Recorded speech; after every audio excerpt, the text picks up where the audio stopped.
Hey, what's up guys? So today we're going to be talking about pentatonic voicings.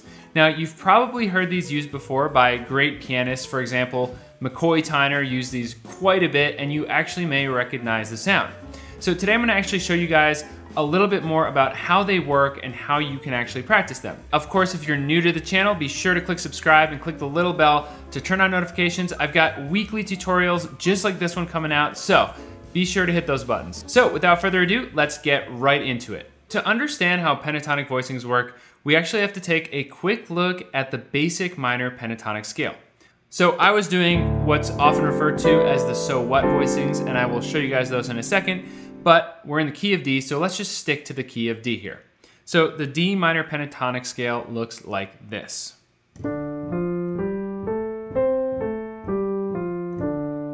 That is 1, flat 3, 4, 5, flat 7, 5, 4, flat 3, 1. Right?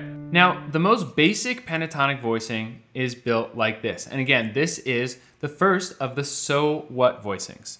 So again, in the key of D minor, we're gonna do 1, 11, flat 7, flat 3, 5. So that is a very basic pentatonic voicing, okay? And remember, our pentatonic scale has 5 notes, right? Well, all 5 of these notes are now arranged into this voicing. Now, the famous so what voicings are really simple. So literally all we're doing is moving all of the notes up a whole step. Moving in between these two chords, we get the famous so what voicings. And we can comp with them like this.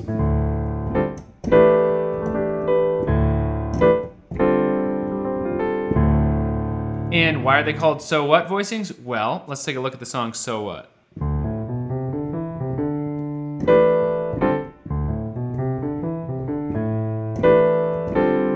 That's it. So one great way of practicing this is actually moving each note in the voicing to the next possible note in the pentatonic scale. So in this case, we're in D minor, right? So again, our scale is this. So each note again moves to the next note in the scale. So this D moves up to an F, this G moves up to an A, this C moves up to a D, this F moves up to a G, and this A moves up to a C. Okay? Then we move them all up again to the next possible note, and again, and again. And that right there is 5 different voicings that we have, okay?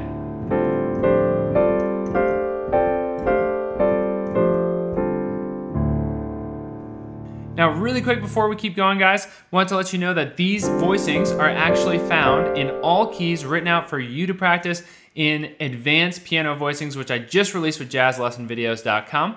And if you guys use code NK5 at checkout in the store, you can actually get $5 off. And I believe that also applies to basic piano voicings or the combo that has both basic piano voicings and advanced piano voicings. So be sure to check that out, guys, if you want to dive deeper into this stuff. All right, guys, so moving on. How can we actually put these voicings more into practice? Well, this is one of the reasons why you should not only learn these in one key, but also some other keys. So in the key of D minor, right?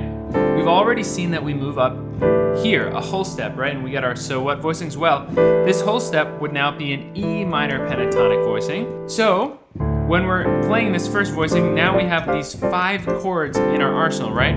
But what about when we play that second so what voicing? Well, this is based in the E minor pentatonic scale. So if we do the same thing, moving our voicing here up the E minor pentatonic scale,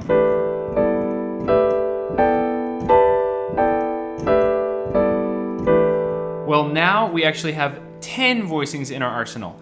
5 from the D minor pentatonic scale and 5 from the E minor pentatonic scale. So let's actually put that in context and try shifting between D minor and E minor while we're comping.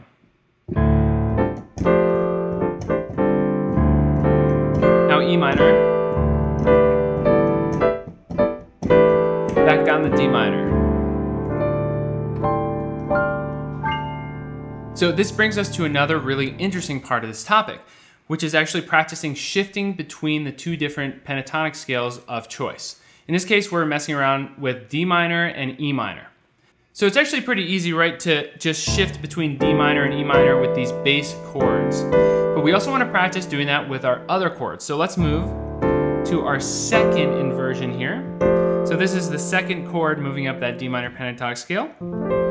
Well, luckily, again, we can just move all the notes up a whole step and we get between the E minor and D minor. And of course, then we want to do the same thing with the third inversion. So this one.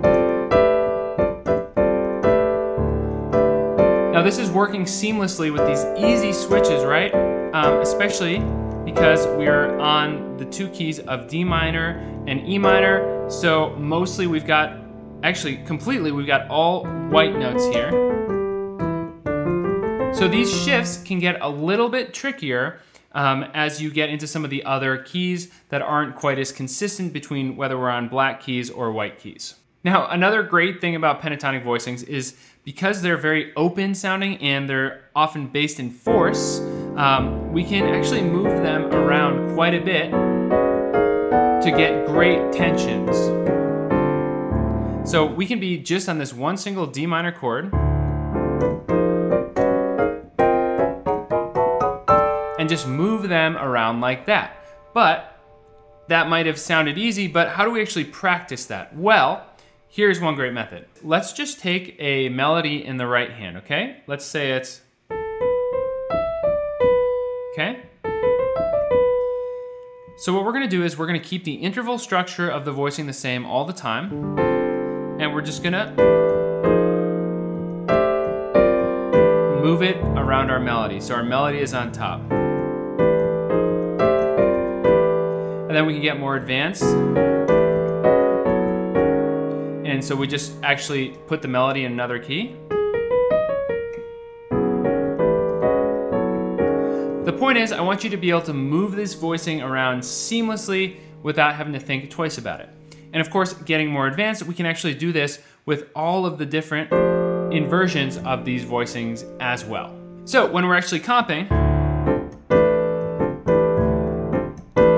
we can move around like this intervallically.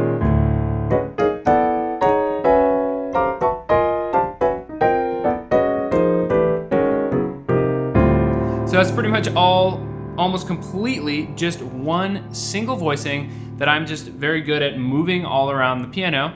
And over this one modal chord, right? If we've got a single chord that we're playing a song for quite some time, for example, So What?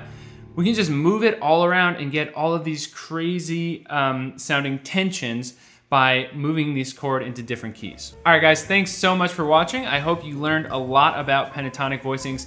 And if you do want to get deeper into this stuff, again, be sure to check out Advanced Piano Voicings. I just released it, and you can actually use code NK5 in the store at checkout to get $5 off. And as always, guys, if you enjoyed the video, please be sure to click like.